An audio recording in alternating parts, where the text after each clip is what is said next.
Hello, everyone. Good evening. Happy Thursday. Welcome to a brand new episode of Pressing Matters. This is episode number 14 with your host, Daniel Torres. I hope everyone is having a good week so far.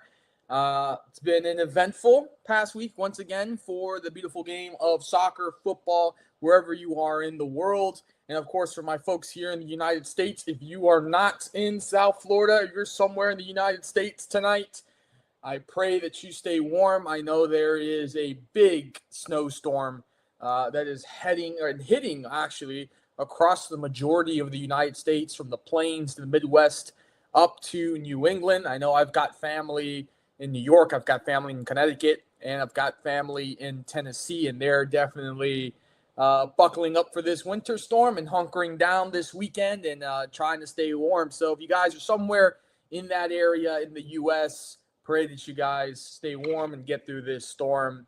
And I can't say too much. I'm down here in lovely Miami, Florida. Nice and warm weather. Next time, guys, just book the flight. Come visit me in Miami. Let's go to South Beach, and you'll be free from the snow. And you'll be in warm weather, even though it's been raining today. We have a cold front of ourselves coming in. But anyways, let's get to football. First item of the agenda, it's a pressing matter, is Africa Cup of Nations 2025, the final. And it was hosted in Rabat in Morocco. There was everything in this match. I mean, we had drama, controversy. There was a walk-off in the middle of the match, a missed Panenka penalty, and an absolute rocket to win the trophy. So let's get into that. Let's set the stage. Let's talk about how everything happened. Of course, packed stadium in Rabat, Morocco, who were hosting the final. Senegal, who was facing Morocco, were defending their crown. Two heavyweights right now in the African continent for soccer. There was two elite midfields and two world-class goalkeepers as well. And, of course, the Africans, when you guys watch the World Cup or any international football tournament, and you know that the Africans are going to bring their passion for the game. So the energy was high before kickoff. And somehow the match outdid all of that energy as we head into the match. As per usual in the final, both teams come out a little cautious, kind of, feeling each other out, see how this is going to go. Morocco had stretches of control of the game, and Senegal, of course, with Sadio Mane, threatened on counterattacks. But neither side could break through, to be honest. Edouard Mendy and Bonu, two of Africa's best, should I say, made sure that it stayed 0-0. But the chaos is what happened. Everyone was talking about it, and I saw so many clips, and I was confused about what the hell is going on here. In the added time, Morocco, through VAR, won a penalty after Real Madrid player Brahim Diaz went down in the box. The very exact moment this referee pointed at the spot for a penalty, Senegal, their bench, the coaching staff, the fans, the 11 on the field absolutely lost it. And,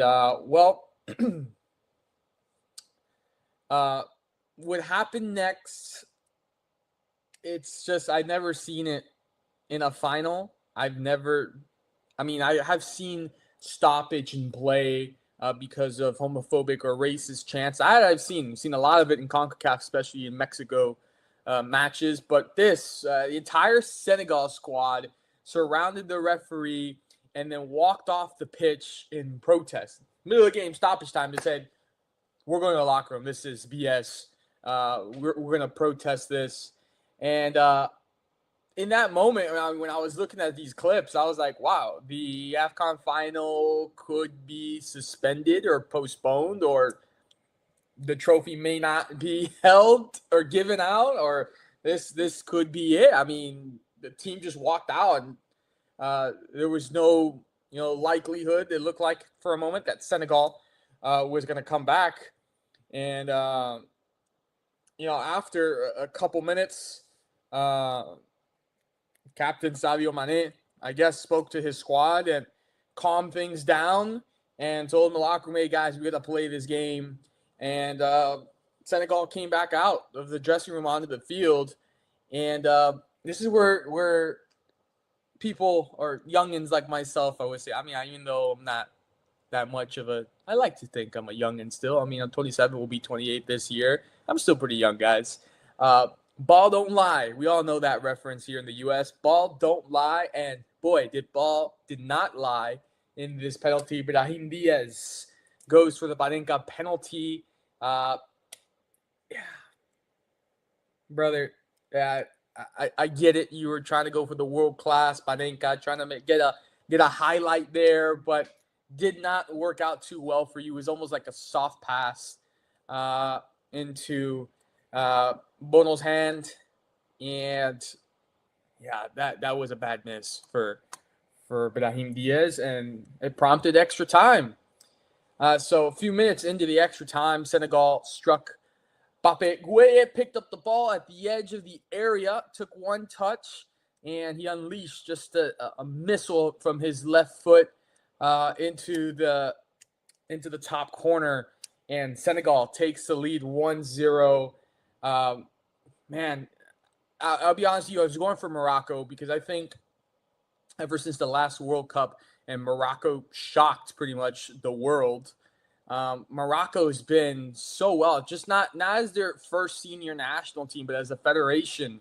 Morocco has been doing very well, and I think that they have great players, and I thought that really Morocco was going to take this AFCON. They hit the bar late, but couldn't really find the equalizer, unfortunately, for Senegal. They win their second AFCON title. It was probably the most controversial wild final that the tournament has ever seen, and for of course Morocco came close. Again, same feelings. They came close in the World Cup. They made it to the semi-final. Here at AFCON, they make it to the final. But the CAF has already launched investigations. Morocco has made official complaints, and the fallout's still going after this match. But at the end of the day, Senegal are your champions of Africa, and it was just a fantastic tournament all along, and this is going to lead us to our next topic. So once again, just congratulations to Senegal on the victory. So this takes us to our next topic, and it is that the La Liga race is heating up once again. And I think this season, honestly, to be honest with you, it's taken twists and turns. At the beginning, it looked like Real Madrid had a really good, very good squad. Then obviously, they beat Barcelona in a Clásico in La Liga, and then obviously mid-season, with what's going on with Madrid and Xabi Alonso getting fired and Álvaro Arbeloa coming in, the whole spiel that I went on the other day. You guys know, it looked like Barcelona was going to run away with the La Liga title if Madrid kept playing this way. But, this past Saturday, Real Madrid defeats Levante 2-0, goals from Kylian Mbappe, because who else? And Raúl Asensio. This match, they were absolutely hammered with booze. And it brought us to the next day, Sunday, where Barcelona plays Real Sociedad. And to open the scoring, it was Mikel Oyarzabal in the 32nd minute. And then it was Marcus Rashford for Barcelona in the 70th. And here it is, right a minute later, 71st, Goncalo Guedes in the 71st takes the lead for Real Sociedad, puts it up 2-1, even though Carlos Soler in the 88th picked up a red card. They were down to 10 men. They were able to hold on, and Barcelona falls, and we are now to 1 point. We'll go over the top 10 right here in La Liga. So Barcelona with 49 points clinging on in first. Second, Real Madrid, 48 points. So they're right there. It's neck and neck. We'll talk about who they're going to face next. In third, Villarreal, 41 points. In fourth, Atletico de Madrid, 41 points. So they're tied. Then we have Espanyol in fifth. Real Betis in sixth. Celta Vigo in seventh. Elche, in eighth. Real Sociedad in ninth. And Athletic Club Bilbao in 10th. So we talk about who is Madrid and Barca playing next. Well, we'll tell you. So Saturday, big match for Real Madrid at La Cerámica. It's a place that they've only won once in the last several years against Villarreal. It is a tough place to play. Villarreal is playing great in La Liga this season. So it's definitely going to be a very tough match for Real Madrid, but they also played Monaco in the Champions League midweek, and they won 6-1. So we'll see. We're going to find out Saturday. Is this Madrid team, did they wake up from these boos that their fans were giving them and said, all right, we need to show some courage. We need to play for real. We're going to learn Saturday if this team is up for the task. And credit to them, now in February and March, they have some pretty good rest times since they're no longer playing in the Copa del Rey. They will have some good amount of rest, which is good for this squad with the turmoil that they have been through. So Saturday, 3 p.m. Eastern against Villarreal in La Cerámica. It's going to be a great game. And then we move on to Sunday, Barcelona against Real Oviedo.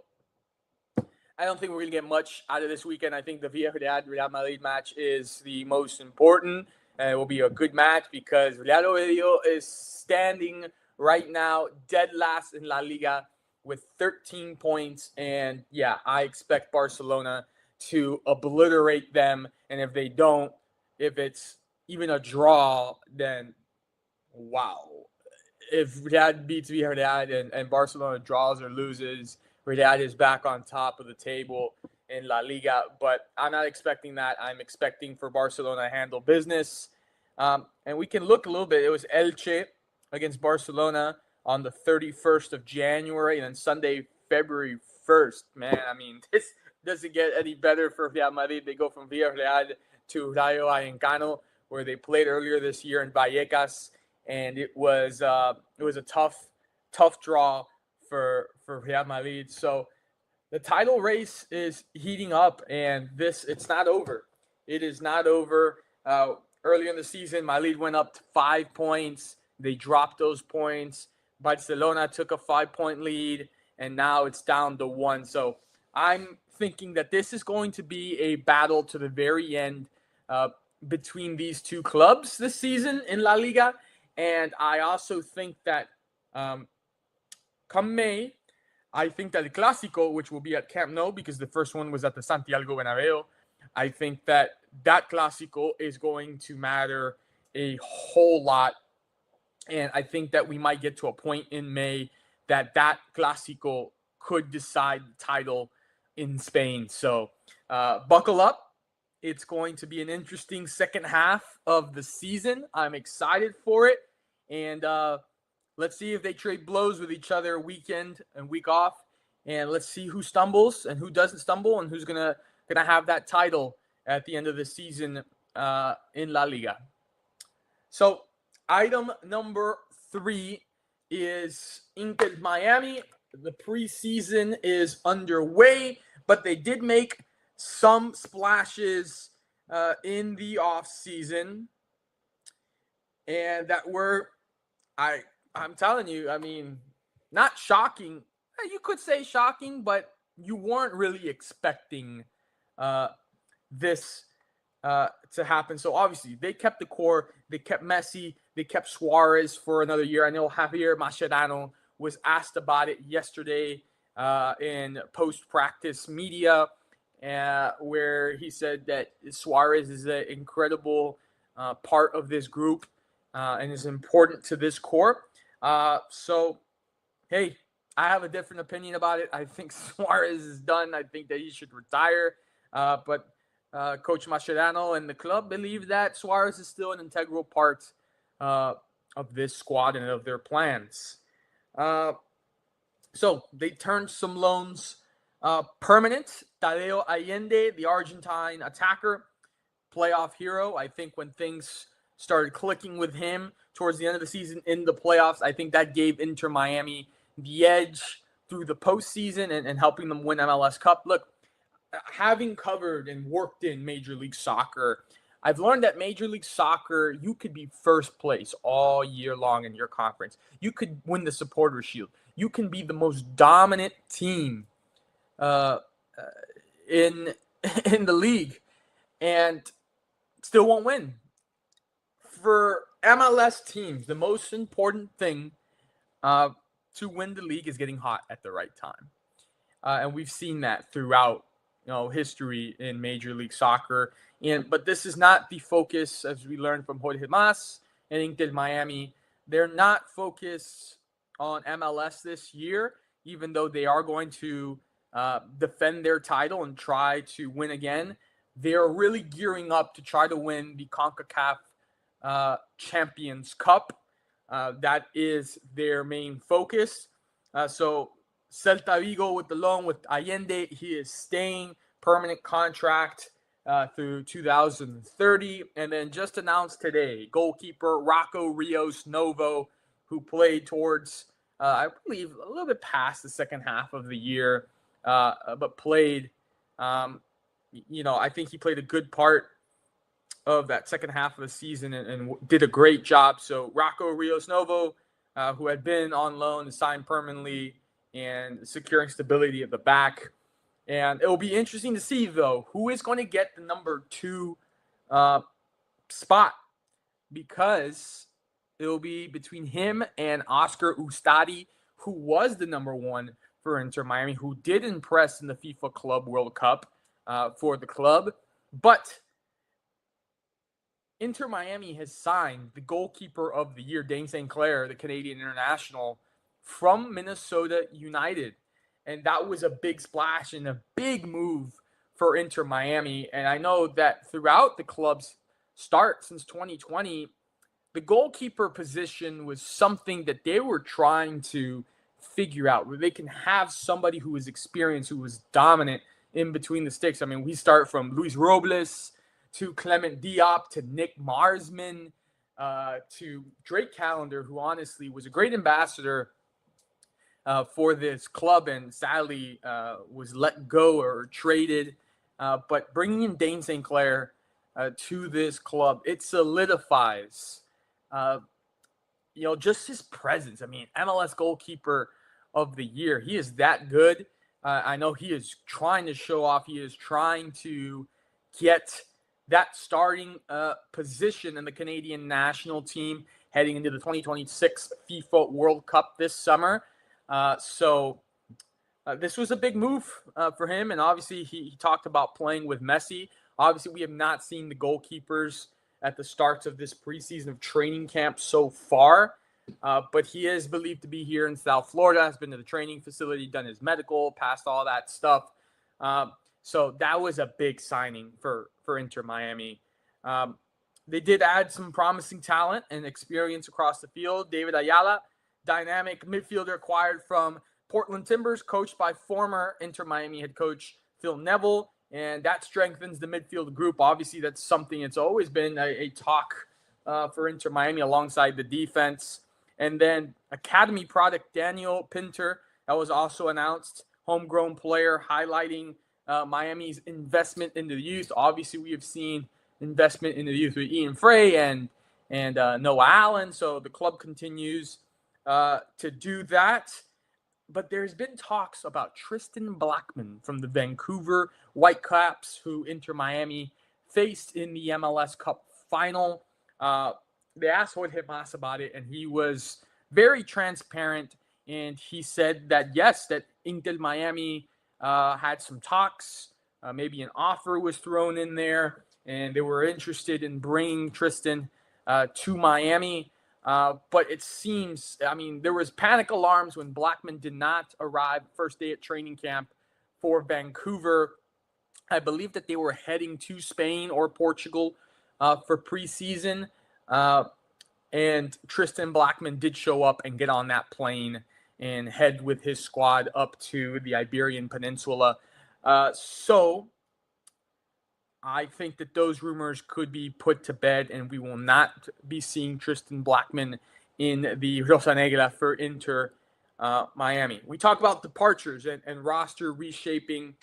Fafa Picault and William Yarborough had their options declined, and there were several loans that expired, and roster spots have opened up for new talent.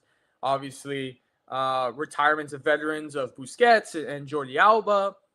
So what does this mean for Inter Miami? Obviously now going on a South American tour for preseason.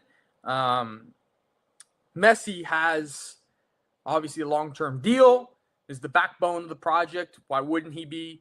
And he's got new talent around him and youth around him to try to go and win more competitions. Obviously turning Allende and Rocco Rios Novo into permanent players. Shows that Inter Miami acknowledges the performances they gave in the second half of the season and in the postseason, and helping them to secure the MLS Cup. So they were rewarded for that.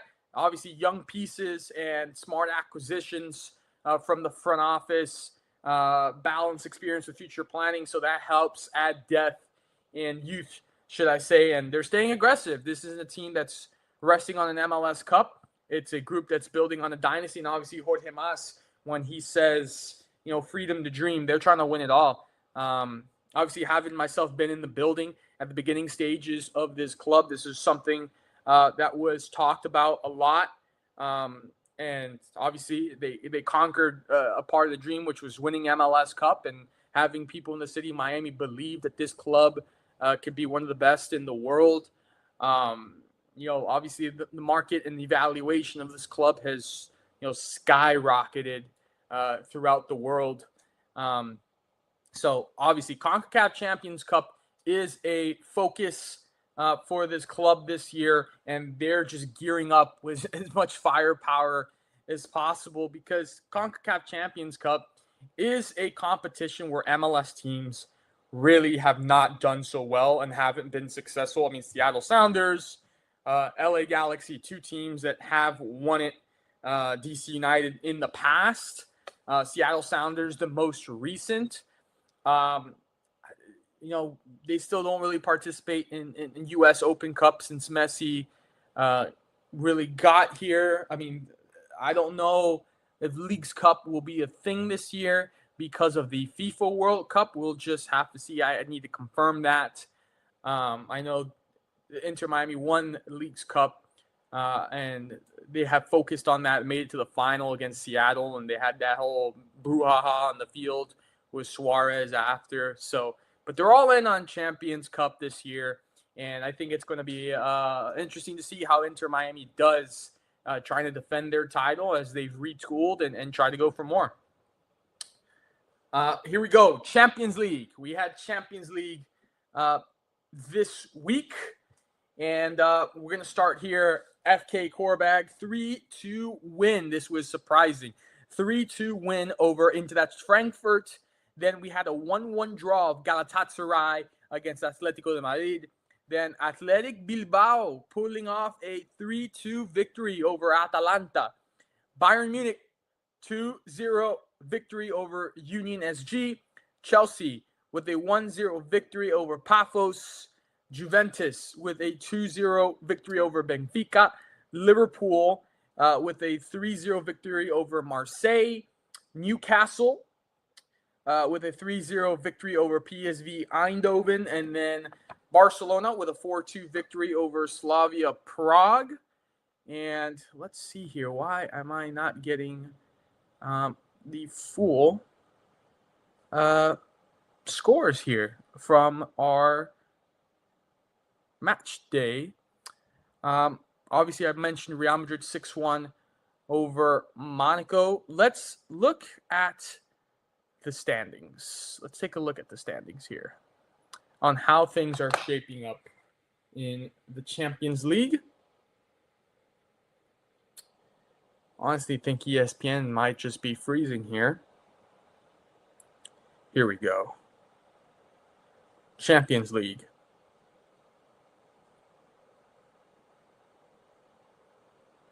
So, standings. Here we are. So, remind you that 1 through 8 makes it safely. Won't have to play in the knockout playoffs in this format of the Champions League. So, at 1 is Arsenal. At 2 is Bayern Munich. At 3, surprising again with all the turmoil that's happened, Real Madrid. At 4, Liverpool. At 5, Tottenham. At 6, PSG. At 7, Newcastle. And at 8, Chelsea. So 1 through 8, those 8 teams that I just mentioned would be safe right now. There is one more match day in the Champions League. It's coming up this upcoming week. And these are the teams right now. So we go 9 through 24 are the teams that would participate in the knockout playoffs. So sitting right outside the safe zone at 9 is Barcelona.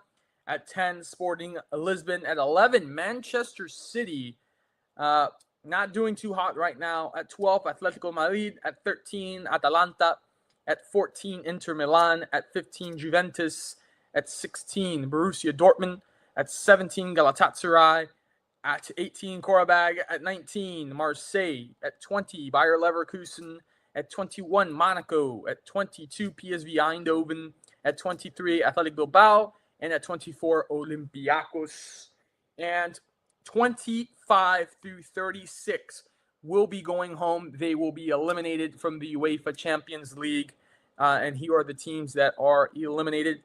It is Napoli, Copenhagen, Club Brugge, Bodo, Benfica, Paphos, Union SG, Ajax Amsterdam, who's been really disappointing. Eintracht Frankfurt as well, really disappointing. Slavia Prague, Villarreal, who has been great in La Liga, done terrible in the Champions League. And then Kairat Almaty is dead last in the table. So that is how it looks on the table. And we have more Champions League action coming up this week. I know that Real Madrid plays Benfica. It should be a victory for them if they played anything close to what they did against Monaco. And this is our last moment of the show. It's Team of the Week.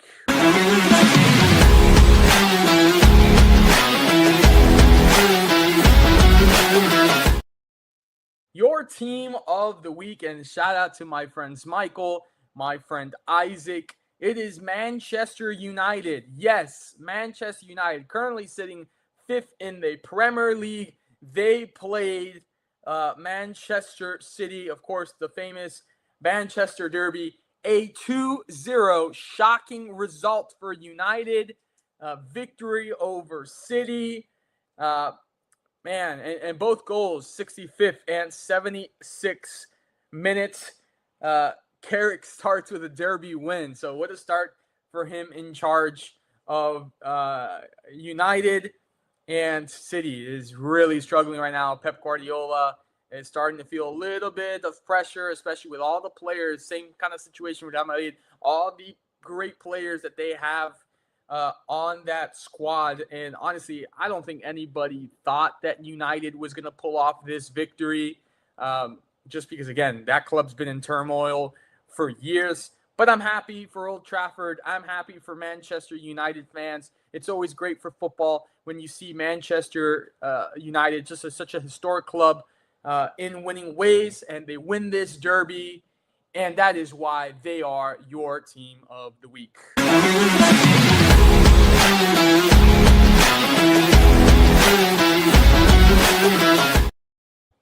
All right, ladies and gentlemen, that is going to conclude tonight's show, Pressing Matters, episode number 14. So grateful for all of you. Happy to be here in 2026. Happy to be back home in the U.S. with you all, and having some fun talking football, talking soccer.